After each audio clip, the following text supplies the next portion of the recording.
জরাবাধির তীরে প্রভাসের তীর্থে ভগবান দেহত্যাগ করেছিল ভগবান। আর দেহত্যাগ করবার পর ভগবানের দেহটাকে চন্দন কাষ্ঠে পোড়ানো হলো। আর যখন চন্দন কাষ্ঠে পোড়ানো হলো, কে মুখাগ্নি করেছিল জানো? এই পাণ্ডবদের মধ্যে তৃতীয় পাণ্ডব অর্জুন। কারণ 56 কোটি যদুবংশ ছিল না ভগবান। মহাভারতে গান্ধারীর অভিশাপে 56 কোটি যদুবংশ ধ্বংস হলো। তো যার জন্য তৃতীয় পাণ্ডব অর্জুন মুখাগ্নি করেছিল। কিন্তু মা কৃষ্ণের দেহটা সব পুড়ে গেল, একটা জায়গায় পড়েনি। বলো তো কোনটা? যেটাকে আমরা বলি এই নাভি। এই নাভিটা সে আপনারাও শুধু ভগবান বলে নয়, এই নাভিটা কোনো ব্যক্তিরই পড়ে না।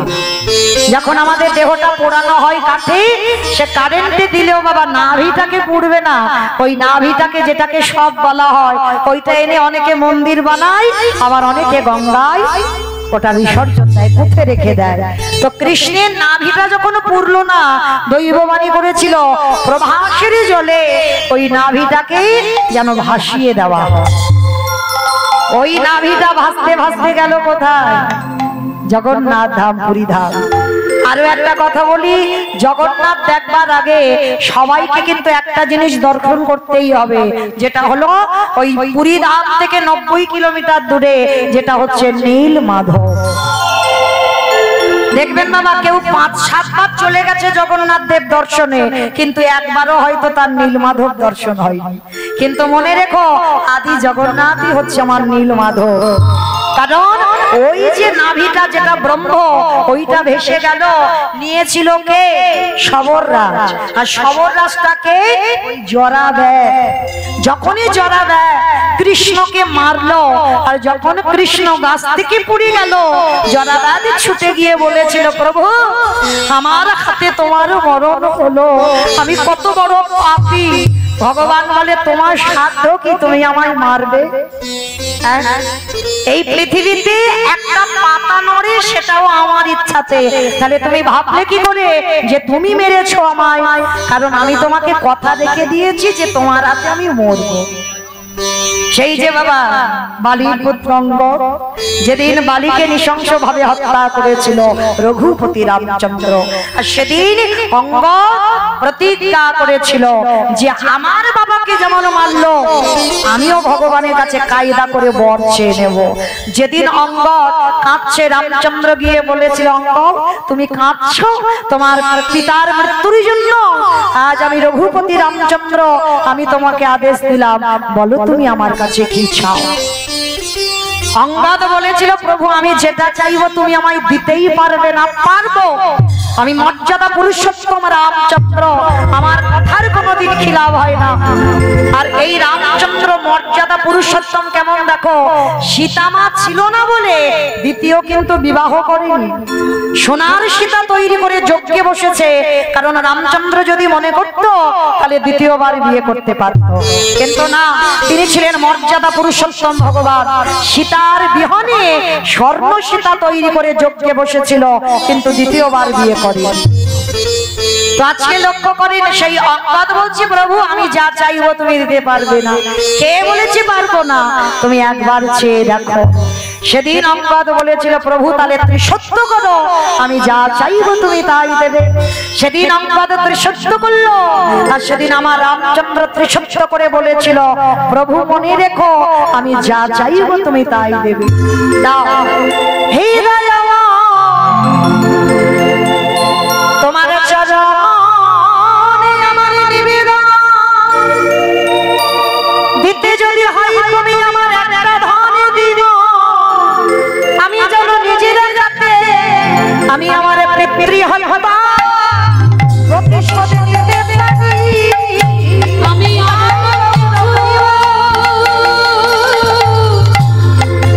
চাই না দয়াল, আমি যেন নিজের হাতে প্রতিশোধ নিতে পারি।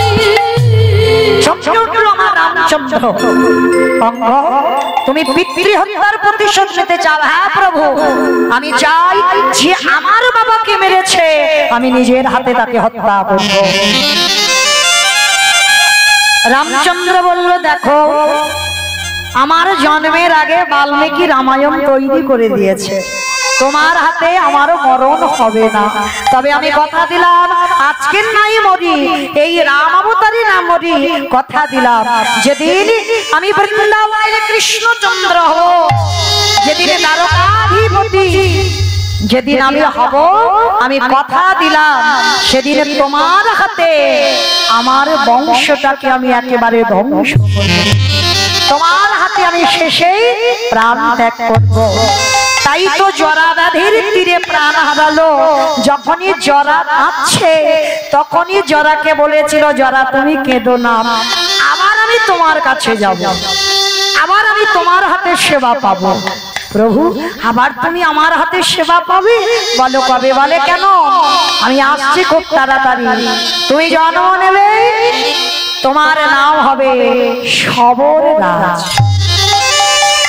আর এই যে আমার নাভিটা ভাসতে ভাসতে যাবে, আমি তোমারই হাতে উঠবো, আর তোমারই হাতে উঠে আমি নীল মাধব হয়ে আমি তোমার হাতে গোপনে পূজিত হব, যেটা জগতে কেউ জানবে না।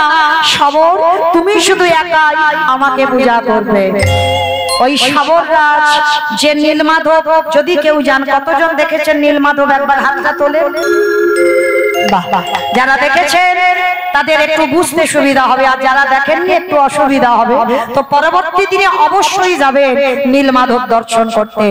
তো এই নীলমাধব ওটা সবর রাজ গোপনে সেবা করত, গোপনে পূজা হতো। তারপরেই তো ওই নীলমাধব কাঠ হয়ে পুরীধাম, যে সমুদ্রে আপনারা গিয়ে পাল্টি খান, ওই সমুদ্রে ভেসে এলো, ওই কাঠ দিয়ে জগন্নাথ বলরাম সুভদ্রা প্রতিষ্ঠিত হলো।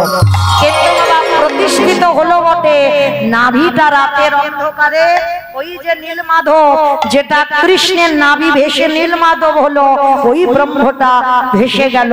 প্রচার পাবার জন্য জগতে যাতে ভক্তরা আমায় দর্শন পায়, তার জন্য ওই সমুদ্রে ভেসে এলো, অন্ধকারে দৈববাণী হলো। যাও রাতের অন্ধকারে দেখবে স্বর্ণ ভান্ডারে একটা নাভি আছে, ওটা হলো কৃষ্ণের নাভি। এই যে জগন্নাথ বলরাম সুভদ্রা প্রতিষ্ঠিত হয়েছে, জগন্নাথের নাভিতে কৃষ্ণের নাভিটা প্রতিষ্ঠা করে। তবে মনে রেখো, যে ব্যক্তি প্রতিষ্ঠা করবে, যে ব্রাহ্মণ, তার মাত্র 3 দিন আয়ু। 3 দিন পর তাকে ইহলোক হতে পরলোক যেতেই হবে।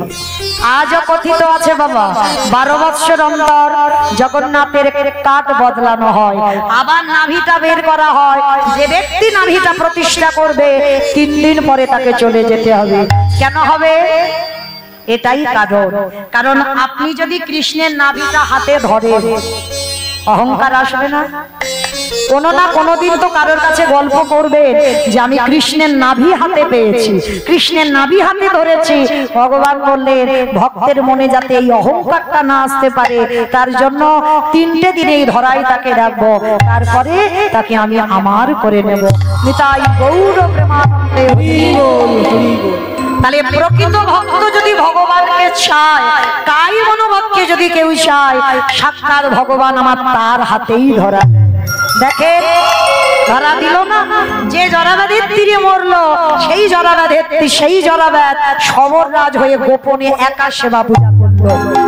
আবার সেই নীলমাধব জগন্নাথ হয়ে সমাজে সবাইকে দেখাবার জন্য পুরীধামে উড়িষ্যায় প্রতিষ্ঠিত হল। সময়রা ভগবান পেতে গেলে সবার আগে একটা জিনিস দরকার, বিশ্বাস। আপনারা যারা যাবেন জগন্নাথ ধাম, পুরী ধাম, লীলাচল, এই শুধু পুরী ধামে গিয়ে বাবা সমুদ্রে পাল্টি খেলে হবে না। হ্যাঁ, 1 সপ্তাহ ট্যুরে যারা টুরিস্ট বাসে যায় না, 1 সপ্তাহের জন্য যাই, 4টে দিন পুরী ধামে যে থাকি বাবা, দেখবেন 4টে দিন কিন্তু সমুদ্রে হাবুডুবু খাবে। কিন্তু কই একজনকে জিজ্ঞাসা করো তো, 4 দিন কি তুমি জগন্নাথ দেখেছিলে? অতি কষ্টে একটা দিন হয়তো দেখেছে, পুজো দিয়েছে, চলে এসেছে। তাও আবার অনেকে পুজো টুজোও দেয়, বলে ওই ভিড়ে, কারণ জগন্নাথ খায় না। অনেক রকমের ভক্ত আছে বাবা, কিন্তু একটা কথা মনে রেখো, এই জগন্নাথ দেখা মানে তোমার কৃষ্ণ দেখা হয়ে যাবে। জগন্নাথ দেখা মানেই তোমার কৃষ্ণ দেখা। যদি বলেন কেন, একটু বলি বাবা। যারা যারা পরবর্তী দিনে জগন্নাথ ধাম লীলা চলে যাবে, এই কথাটা বলার একটাই কারণ, আর কটা দিনের পরেই তো আমাদের রথযাত্রা। আর এই রথযাত্রার সময় এখনো কিন্তু নদিয়াবাসীরা, নবদ্বীপবাসীরা বিশ্বাস করে এখনো আমার ওই জগন্নাথ ধামে, পুরী ধামে আমার মহাপ্রভু বিরাজমান। যার জন্য বহু ভক্তরা নবদ্বীপ থেকে যায় জগন্নাথ ধাম, পুরী ধামে রথযাত্রার সময়। তো যারা যারা পরবর্তী দিনে যাবে জগন্নাথ ধামে, এই জগন্নাথকে একবার দর্শন করা মানে তোমার কৃষ্ণ দর্শন হয়ে যাবে। কেন? ভগবান কি বলছে, যে আমারে চাই তারে আমি চাই, যে আমারে না চাই তারে আমি না চাই। এই কথাটা আমার ভগবান বলছে। ভক্ত যদি কায় মনোবাক্যে আমায় ডাকে, আমি ভক্তের দাস হয়ে যাই। কিন্তু যে আমারে ভালোবাসে না, আমারে বাদ দিয়ে লক্ষ্মী, কালী, দুর্গা, সরস্বতী, মনসা, শীতলা সব ভালোবাসে, কিন্তু কৃষ্ণ ভালোবাসে না, ভগবান বললেন আমি তারে একটু নাচিয়ে দিই। এই প্রশ্নটা শুনে দেবর্ষি নারদ বলেছিল, ঠাকুর একটা কথা বলবো। বলে কি কথা বলো নারদ? আচ্ছা ঠাকুর, তুমি যে বলছো যে তোমারে চাই তুমি তারে চাও, আর যে নাকি তোমারে না চাই তুমি তাকে নাচিয়ে দাও। আচ্ছা ঠাকুর, কুরুক্ষেত্রের মাঠে দুর্যোধন তো তোমাকে চেয়েছিল, বলেনি কৃষ্ণ তুমি আমার দলে হয়ে যুদ্ধ করো?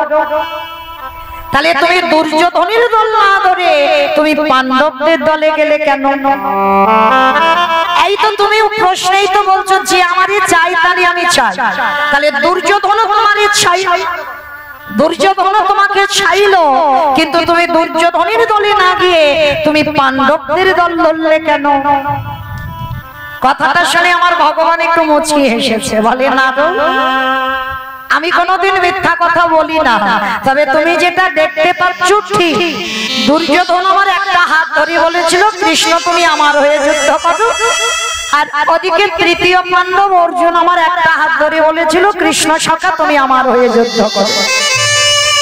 আচ্ছা মাইরা, ভগবান তো একটাই, ভগবান সবার, তাই না? চোরেরও হয় আর সাধুরও হয়, যে যাকে একটু ভালোবাসতেই হয়। আপনারা মনে করছেন বাবা শুধু ভগবান কীর্তনিয়াদের, ভুল কথা। একটু তাকে ভালোবেসে দেখো, ভগবান আমার থেকে তোমার বেশি ভালোবাসবে। কারণ চোরকে বলে চুরি করতে যা, আর মালিককে বলে তুই নিশ্চিন্তে ঘুমা, তোর মাল আমি পাহারা দিচ্ছি। তাহলে ভগবান কারোর একার সম্পদ নয়, ভগবান সবার। তাহলে ভগবান যদি সবার হয়, তা নারদকে বলছে নারদ, অর্জুন আমার একটা হাত ধরেছিল, দুর্যোধন আমার একটা হাত ধরেছে, আমি তো একা, আমি কার দলে যাব? ওই জন্য আমি একটা সিদ্ধান্ত দিয়েছিলাম। কি সিদ্ধান্ত?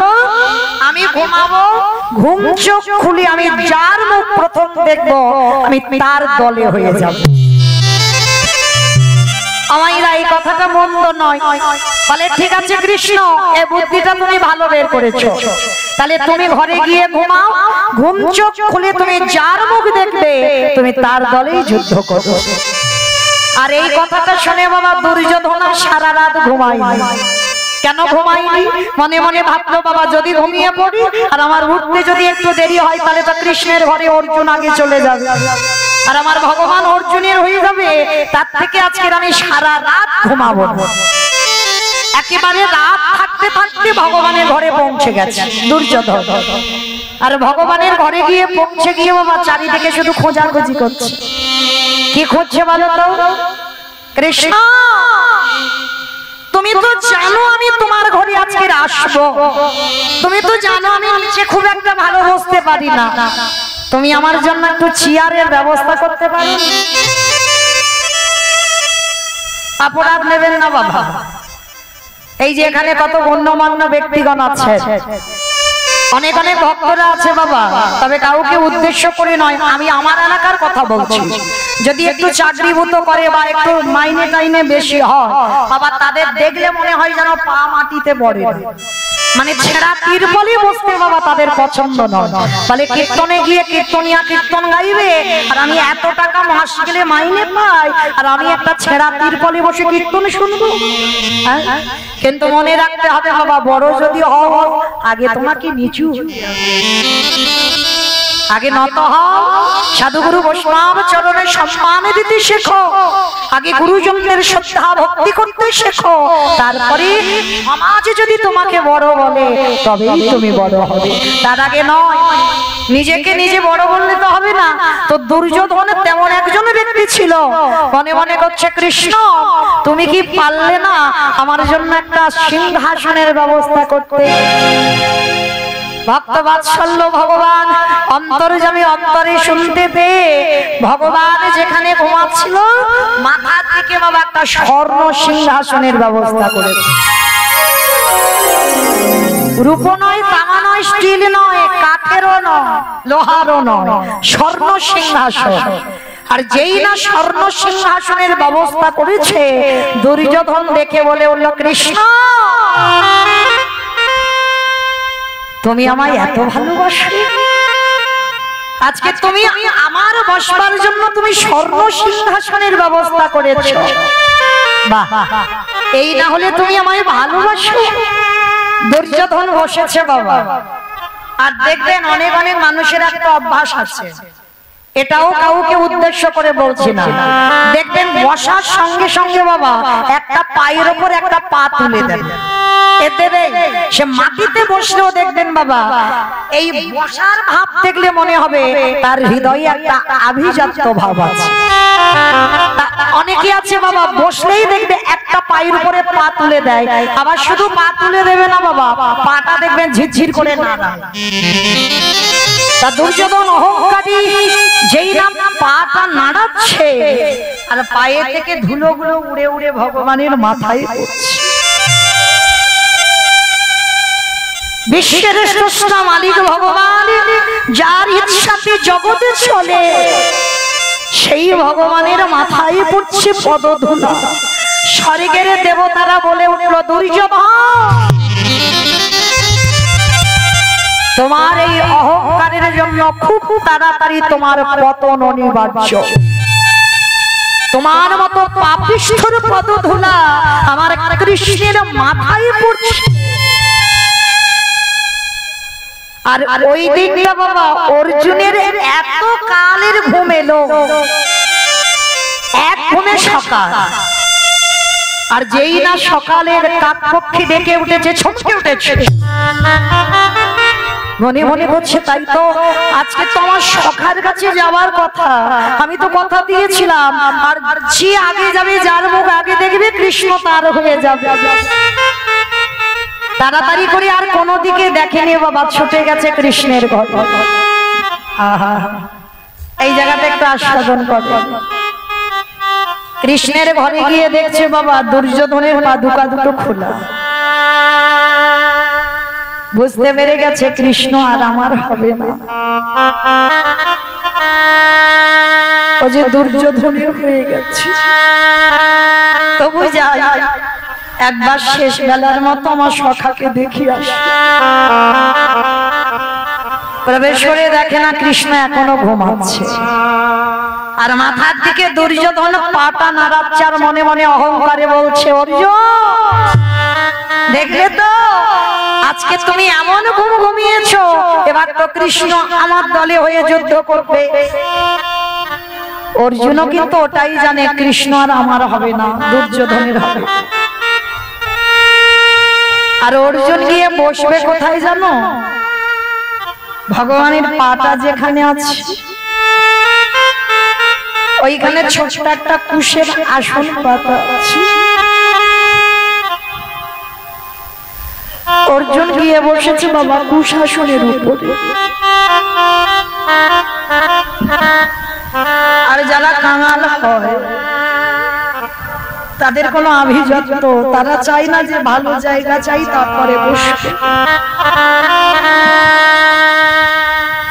পাণ্ডবদের হয়তো বাবা কিছু অভাব ছিল না, যাদের সঙ্গে কৃষ্ণ থাকে তাদের কি জগতে কোনো কিছু অভাব হয়? এ জগতে ধনী তো সে যার হৃদয়ে কৃষ্ণ প্রেম আছে। বাহ্যিক জগতের আমার অনেক পকেটে টাকা আছে, আমার পাথর সেটিং করা ঘর, আমি অনেক বড় লোক, অনেক ধনী,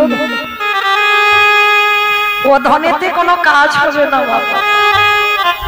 ধনী তো সেই হয় যার হৃদয়ে কৃষ্ণ প্রেমের ভান্ডার,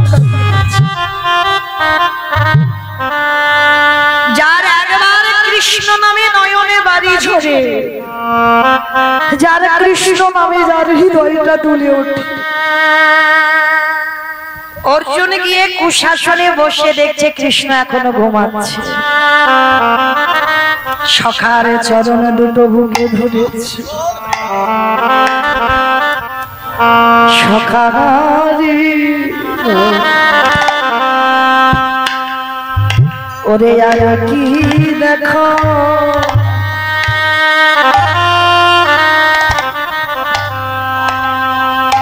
ওরে দেখা পাবো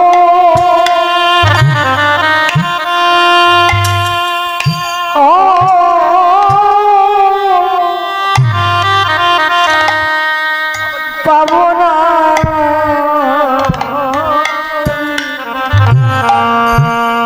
আমি যে ওই চরণে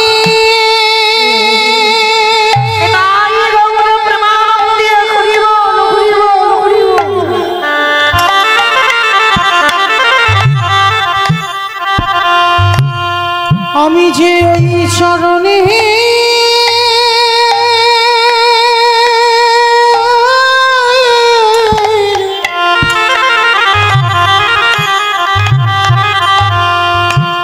আমি যে ওই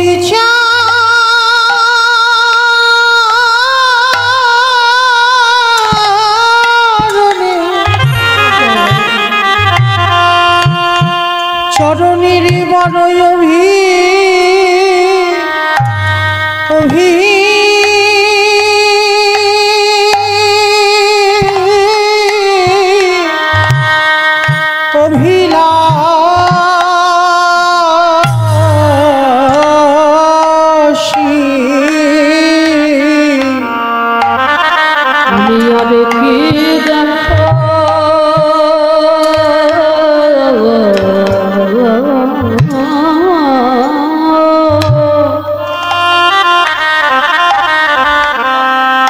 আর কি দেখা পাবো,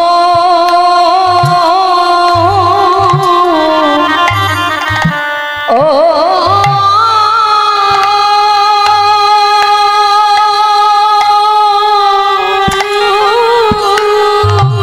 হরি বল পাবো না।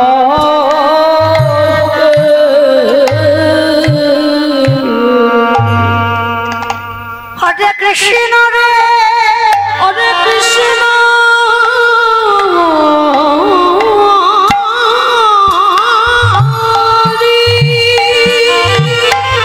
তুই আমার উৎস কুলে জন্ম দিস, আর নিজ কুলে জন্ম দিস, আমায় যে কুলে জন্ম দিস না কেন সখা, আমার পশু কুলে জন্ম দিস, আর কীট কুলে জন্ম দিস, আমার পতঙ্গ কুলে জন্ম দিস, আমার যে কুলে জন্ম দিস না কেন, তুই শুধু আমায় একটা আশীর্বাদ করে দিস, আমি যেন কৃষ্ণ চরণ, আমি যেন ভুলে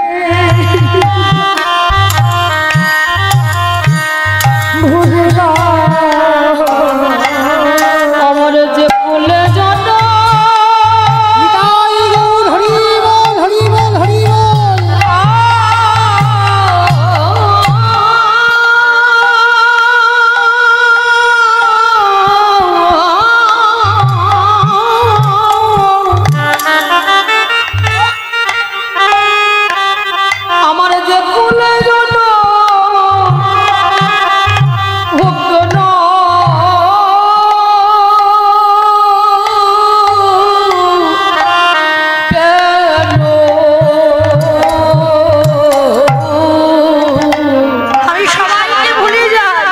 তোর রঙা চরণ ছাড়া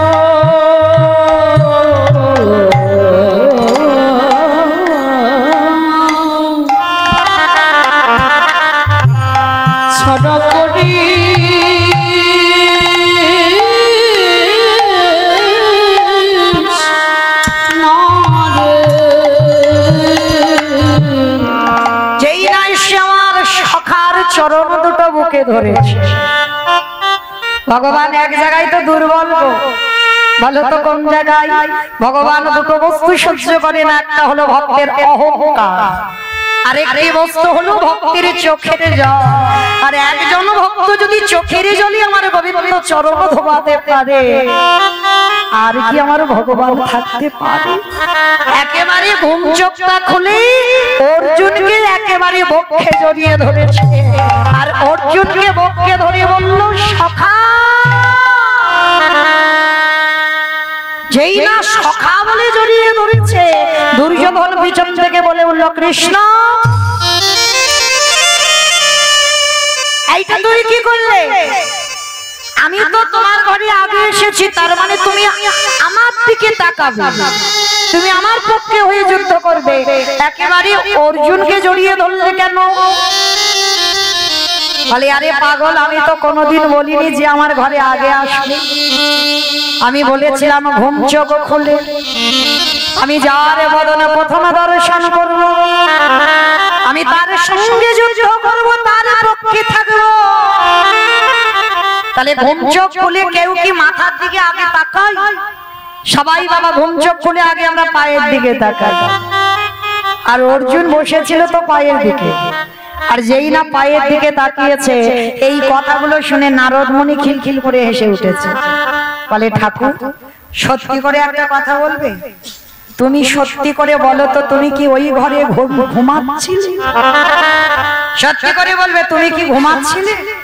কারণ তুমি যেদিন ঘুমাবে সেদিন গোটা জগতের জীব ঘুমাবে। বলো আগে তুমি কি সত্যি ঘুমাচ্ছিলে? বলে নারদ আমি ঘুমাইনি, আমি ছলনা করেছিলাম। আচ্ছা তাহলে তুমি যদি মনে করতে সিংহাসনটা মাথার দিকে না রেখে পায়ের দিকে রাখতে পারতে, তার মানে তুমি ছলনা করেছো। তুমি জানো দুর্যোধন এসে সিংহাসনে বসবে, ওই জন্য তো ওইটা মাথার দিকে দিয়েছো, আর কুশাসনটা অর্জুন বসবে ওই জন্য পায়ের দিকে দিয়েছো। বলে না, এটা তোমার ভুল ধারণা। এই জগৎ সংসার আছে, যদি আগে জন ভাবিত কাই মন বাবাকে দেহ মন প্রাণ আমার চরণে সঁপে দেয়, আমি ভগবান হয়ে কি করি জানো?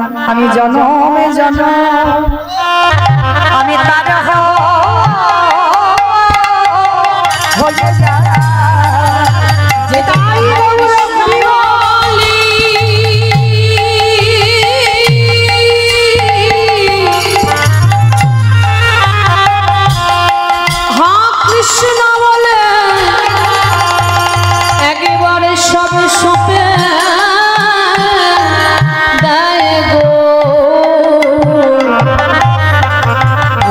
সে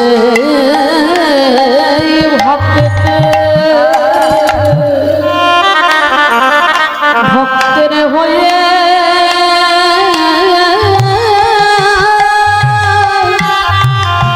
যাই গো। আমি বিশ্বাস করি না, আমি বিশ্বাস করি না, কারণ এই জগতের সংসারে আমি ভালো করে জানি, আমি ভালো করে জানি তুমি চালাকি করেছো। কারণ তুমি এটা সত্যি বলছো না যে অর্জুন তোমায় ভালোবাসে আর দুর্যোধন তোমায় ভালোবাসে না। আমি নিজের চোখে দেখলাম দুর্যোধনও ভালোবাসি, অর্জুনও ভালোবাসে, কিন্তু তুমি এক পক্ষ হয়ে আর এক পক্ষকে হারিয়ে দিচ্ছ। বলে না না রো, পাণ্ডবদের বিশ্বাস আছে, আর ওরা 100 জন কুরুপক্ষে ওরা আছে, ওদের বিশ্বাস নেই। আজকে নারদ মুনি বলছে ঠাকুর সব আমি বুঝলাম, কিন্তু দুর্যোধনের যে অহংকার আছে এইটা তো আমি বুঝতে পারছি না। বলে পাচ্ছ না? ঠিক আছে নারদ, আজকে সকালবেলা তুমি দুর্যোধনের বাড়ি যাবে। বলে বাড়ি গিয়ে কি করব?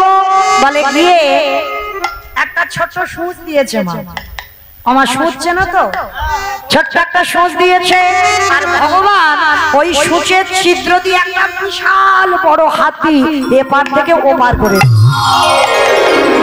নারদ দেখা মাত্র ছমকে উঠে উঠে, ঠাকুর তুমি এত বড় হাতি এপার ওপার করে দিলে? বলে নারদ তুমি দেখেছো তো? বলে হ্যাঁ ঠাকুর দেখেছি। আচ্ছা যখন দেখলে যাও এই কথাটা তুমি দুর্যোধনকে একটু বল। তা যেই না বাবা সুষ্টা নিয়ে গেছে সকাল সকাল, আর নারদের অভ্যাসটা কি হাটে বোড়ারে মধু কইটবে ভাঙারে গোপাল গো মকুন্দ সরে হরে মুরারি মধু কৈতবে ভারি ও মাধব গোবিন্দ ও কুন্দ সৌরি রাম নারায়ণ মকুন্দ মধুসূদন এসব সংসার হরে বৈকুণ্ঠ ভঙ্গামন রাম নারায়ণ মুকুন্দ মধুসূদন এসব সংসারে হরে বৈকুণ্ঠ পাবন যোগে শুনায় কৃষ্ণ ভীষ্ণ নিরাশ্রয় জগদীশ্বর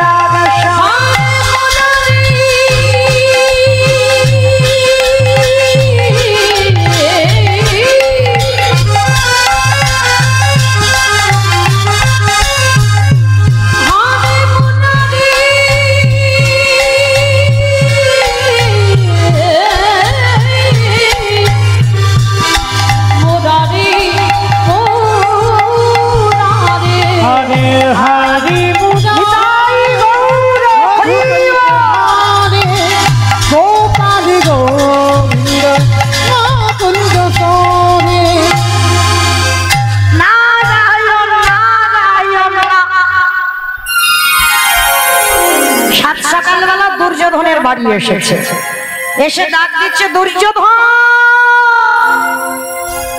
অমাইরা এই জায়গাটা একটু আস্বাদন করবে। যারা যারা একটু বড় লোক হয় কান কিন্তু আগে মুলে নিচ্ছি, কাউকে উদ্দেশ্য করে বলছি না। একটু বড় লোক হলে পয়সা করি যদি জমা হয়ে যায় তার কিন্তু ঘুম সকাল সকাল মোটে ভাঙবে না, মানে মোটামুটি 7:30 8টা বাজবে। তা দুর্যোধন আরো বেশি, বাবা বলছে আরো বেশি, কারণ অভাব নাই, শুধু ঘুম চোখটা খুলবে আর ব্রাশটা করে বাজারের ব্যাগটা নেবে, বাজার চলে আসবে, রান্না বান্না হবে, খাবে, আর কোনো চিন্তা নেই। আবার ফেরে দুপুর বেলা ঘুম, আবার সন্ধ্যেবেলা ঘুম, তাদের তো চিন্তা নেই। তা দুর্যোধন অহংকারী ছেলে, একটু বেলা করে ওঠে, আর নারদ মনে গিয়ে ডাক দিচ্ছে দুর্যোধন, মানে ভোর 4টের সময় গেছে, আর যেই না ঘুমটা ভেঙে গেছে ভোরের বেলা, দুর্যোধন দরজায় এসে দেখছে নারদ। চাও এত ভোর ভোর আমার দরজায় এসেছে যে বড়, বলো কি চাও? সুষ্টা বের করেছে নারদ। আমার রেগে যাবে না? একে বড় লোকের ছেলে, কিছু অভাব নাই, সকালবেলা একটা সুচ দেখাচ্ছে, সুষ্টা নিয়ে বলছে এই দেখো, দেখতে তোমার সাহস তো কম নয়, সকাল সকাল তুমি আমাকে সুচ দেখাতে এনেছো। বলে সুচ দেখাচ্ছি না, এই যেটা দেখতে পাচ্ছ না, এই যে ছিদ্রটা দেখছো, আমার কৃষ্ণ এই সূচের ছিদ্র দিয়ে একটা বড় হাতি এপার থেকে ওপার করে দেয়। আর যেই না কথাটা বলা সঙ্গে সঙ্গে বাবা অহংকারী দুর্যোধন বলে বলেন অপদার্থ, তোমার এত বড় স্মার্তা, একটা সুতো এদিক ওদিক করা যায় না, কতবার বাবা তার চোখ বাঁধে। আর তোমার ওই দুদিনের ছেলে কৃষ্ণ, সে কিনা একটা হাতি এপার ওপার করেছে। ওই গল্পটা তুমি ভোরবেলা আমার ঘুম ভাঙিয়ে বলতে এসেছো? এই কে আছিস দাঁড়ি প্রহরী, এক্ষুনি গলা ধাক্কা দিয়ে কে বের করে দে। নারদ মুনি কোন রকমে প্রাণ ভয়ে বাবা বাড়ি থেকে বেরিয়ে গেছে, ভগবানের কাছে গিয়ে মাথাটা নিচু করে দাঁড়িয়ে আছে। কি ব্যাপার নারদ, মুখটা মলিন কেন? বলে ঠাকুর বিশ্বাস করলো না। বলে ঠিক আছে, করিনি তো কি হয়েছে, এবার তুমি যাও একবার পাণ্ডবদের কাছে ঘুরে এসো। বলে ঠাকুর আবার যদি মেরে তারা করে, বলে অসম্ভব, একবার যাও গিয়ে দেখে এসো। ভোরবেলা পরের দিন ভোর 4টের সময় পাণ্ডবদের দরজায় গেছে। আর বাবা যারা ভক্তি জগতে নেমেছেন তাদের ঘুম ভোরবেলা ভাঙবেই ভাঙবে। সারাদিনে সেবা পূজা করবে, জানা তৃপ্তি পাবে। ভোরের বেলা যখন মঙ্গল আরতি হবে এর মতো তৃপ্তি আর কোনো সময় পাবে না। সারাদিনে যত আরতি করো, যত খেতে দাও, কিন্তু ভোরের আরতির মতো শান্তি, ভোরের পরিবেশের মতো আর ভোরের বেলা সেবা পূজা করে যত তৃপ্তি পাবে ওটা কোনো সময়ই পাবে না। আর পাণ্ডবরা এরা তো কৃষ্ণ ভক্ত, প্রত্যেকেই এরা ভোরবেলা ওঠে। আর 4টের সময় নারদ মুনি গিয়ে ডাকছে, অর্জুন, ভীম, নকুল, সহদেব, যুধিষ্ঠির। যেই না দেখেছে বাবা সবার প্রথমে মধ্যম পাণ্ডব ভীম দরজা খুলেছে। আহ্বানটা দেখো, নারদ মুনিকে দর্শন করে ষষ্ঠাঙ্গে মাটিতে দণ্ডবত প্রণাম। মায়েরা মনে রেখো, তোমরা যেন কোনোদিন শুয়ে পড়ে দণ্ডবত প্রণাম করো না, খবরদার, খুব অপরাধ। অনেক মায়েরা জানে না বাবা, করে ফেলে, দেখেছি মাটিতে শুয়ে পড়ে দণ্ডবত প্রণাম। ওগুলো আমাদের নারী জাতিদের নয়, ওগুলো পুরুষদের। পুরুষদের মাটিতে শুয়ে পড়ে দণ্ডবত প্রণাম করতে হয়। আমরা নারী জাতি, আমাদের পঞ্চাঙ্গ প্রণাম করতে হবে। মাটিতে হাঁটুটা রেখে মাথাটা ঠেকিয়ে হাত দুটো মাটিতে ঠেকাও, এই পঞ্চাঙ্গ প্রণাম, 5টা অঙ্গ ঠেকিয়ে প্রণাম। আর পুরুষেরা ষষ্ঠাঙ্গে দণ্ডবত শুয়ে পড়ে প্রণাম। তো এই যে যখনই ভীম দণ্ডবত প্রণাম আর প্রণাম করতেই বাবা নারদ মুনিকে প্রশ্ন করছে, মনিব আজ আমাদের সকালটা খুব ভালো যাবে, কারণ আপনার মতো মুনি বদন দর্শন। আগের দিনের ব্যবহার পরের দিনের ব্যবহারে তফাৎ দেখেন। মানুষ সবাই, কি বাবা ভুল বললাম? মানুষ সবাই, এখানে সবাই মানুষ, আমিও মানুষ, আমার সম্প্রদায় যারা দাঁড়িয়ে আছে, বসে আছি, সবাই মানুষ। দেখতে হলে হবে না, মানুষের মতো চেহারা, মানুষের মতো দুটো হাত পা হয়েছি মানে মানুষ না। যে ভক্তের হৃদয়ে মনুষ্যত্ব জ্ঞান নাই, যে ভক্ত গুরুজনদের সম্মান করতে জানে না, গুরুজনদের শ্রদ্ধা করতে জানে না, সাধুগুরু বৈষ্ণব চরণে নত হয় না, পিতামাতাকে শ্রদ্ধা ভক্তি করে না, তাকে বাবা সমাজ মানুষ বলে গণ্য করে না। শুধু লেখাপড়ার ডিগ্রি তৈরি হলে তাকে মানুষ বলে না। আগে তোমাকে মনুষ্যত্ব জ্ঞান অর্জন করতে হবে, তবেই তুমি মানুষ হবার যোগ্যতা অর্জন করবে। যেই না বাবা দণ্ডবত প্রণাম ভীম, নারদ তো চমকে উঠেছে, এদের স্বভাব কেমন আর ওদের স্বভাব কেমন, একই বংশের ছেলে কিন্তু কত পরিবর্তন। এইবার নারদ মুনিকে দেখে ভীম করজোর করে বলছে, আসুন বসুন আগে, তারপরে আমি কথা শুনবো। না ভীম, বসবাস টাইম নেই, একটা কথা বলবো বলে এলাম। কি কথা? এই যে সুচটা দেখতে পাচ্ছ? বলে হ্যাঁ। এই যে ছিদ্র দেখতে পাচ্ছ ছোঁচে? বলে হ্যাঁ। বলে জানো, ওই ছিদ্র দিয়ে কৃষ্ণ একটা বড় হাতি এপার থেকে ওপার করে। আর যেই কথাটা বলা, আমার ভীম খিলখিল করে হেসে উঠেছে। বলে না গো, সকাল সকাল তুমি তোমার হাসির গল্প শোনাচ্ছ। কি ব্যাপার হলো? আমি বললাম একটা হাতি ছিদ্রের এপার ওপার হয়েছে, এটা হাসির কথা? বলে হাসির কথা না, হে মনিব, আমার কৃষ্ণ যদি মনে করে, আমার কৃষ্ণ যদি মনে করে, শুধু একটা হাতি এপারে ওপারে করে না, আমার কৃষ্ণ যদি মনে করে এই গোটা ব্রহ্মাণ্ডকে এদিক ওদিক করিতে পারে, তাই আমার কৃষ্ণ যদি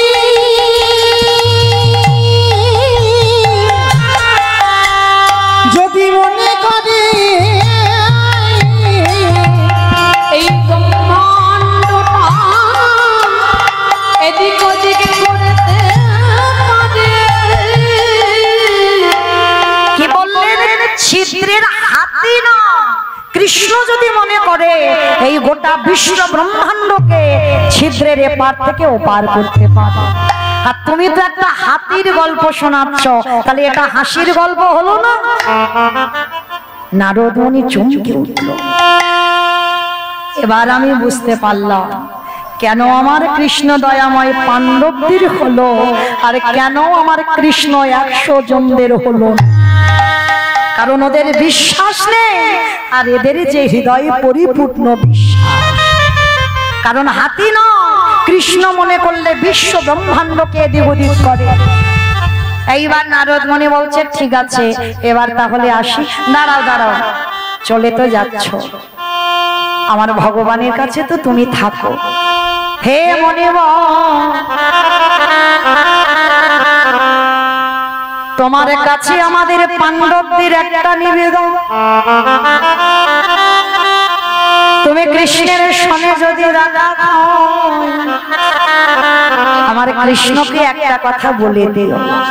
ঠিক আছে বলো কি বলতে হবে? বলে অন্য কিছু নয়, সে যেন আমাদের কথা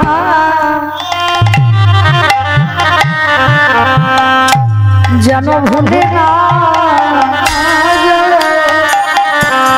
বলি আর তো কিছু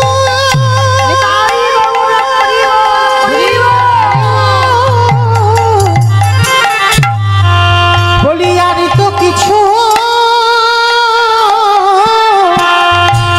চাহি না আমরা, সে যেন আমাদের কথা যেন ভুলে না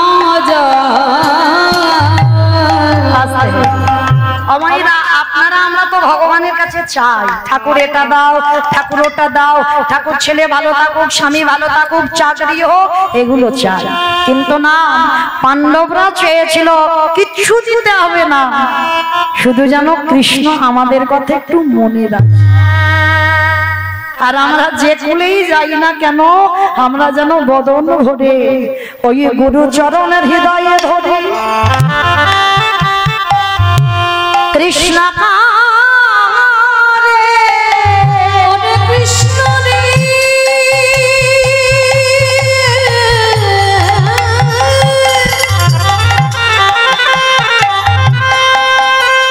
একবার গুরু চরণ হৃদয়ে ধরে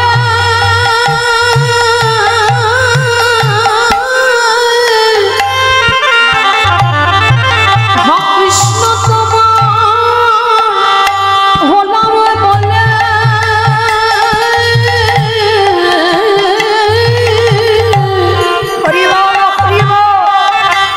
যদি ওই চরণে তার মন প্রাণ সব সপে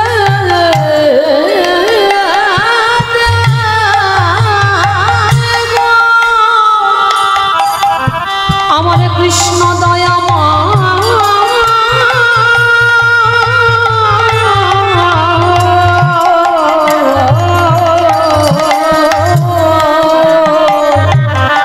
ভেবে বলল কৃষ্ণ রে, আজ নারদ মুনি এসে দেখে গেল, এসে দেখে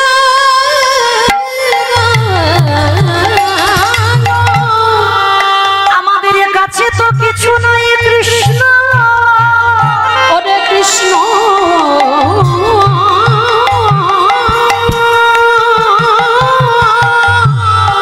আমাদের শুধু রইল হৃদয়ে ভরা প্রেম ভক্তি, তাই কৃষ্ণ তোর কাছে জানিয়ে রাখা আমাদের যা যাচ্ছে তাই আমরা তোমায় দিলাম। আমায় গৌর কিছু ও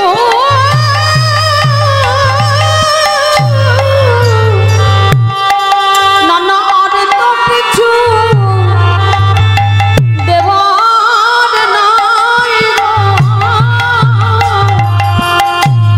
ওরে প্রেমে ভক্তি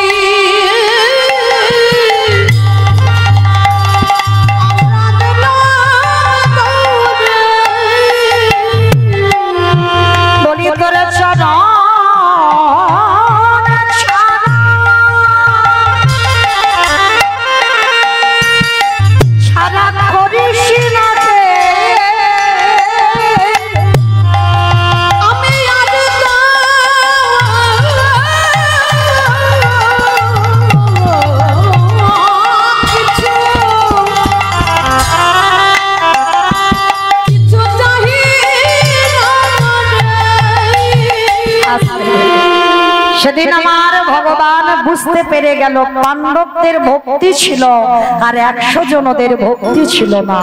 তাই আজ নারদ মুনি গিয়ে বলল, প্রভু তাহলে যে সম্পদ ধরলে তোমায় পাওয়া যায়, আমি নারদ আগত কলিযুগে যাব, আমার নাম হবে শ্রীবাস পণ্ডিত।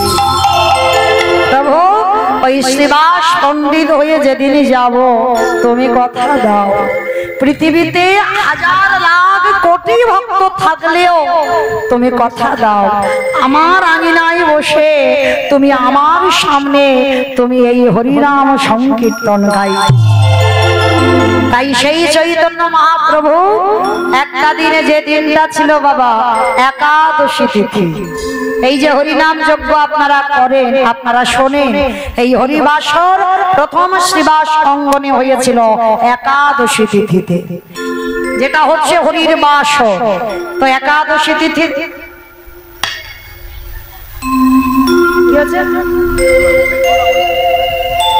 একাদশী তিথিতে হরির বাসর তৈরি হলো। আর সেই হরিবাসরে সারা রাত কীর্তন করে সকালবেলা প্রভু আমার প্রত্যেক দিন ভক্তদের সঙ্গে নিয়ে নগর ভ্রমণে যায়, আজও যাচ্ছে। কেমন ভাবে জানো? কামিনী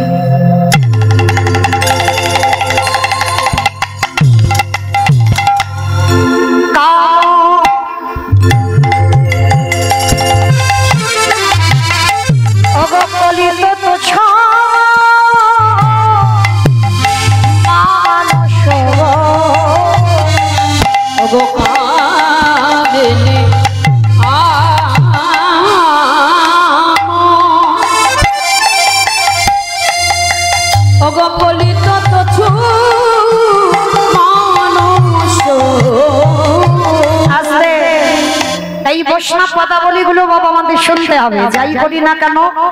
যেহেতু অষ্টপল্লী লীলা কীর্তন চলছে, তো আমাদের পদাবলীগুলো শুনতে হবে।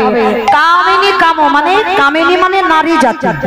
তো মহাপ্রভু দুপুর বেলা ঠিক ঠিক ভর দুপুর বেলা ভগবানের অঙ্গটা কেমন, হেম মানে স্বর্ণ, ভগবানের অঙ্গ কান্তিটা যেন মা সোনার মতো।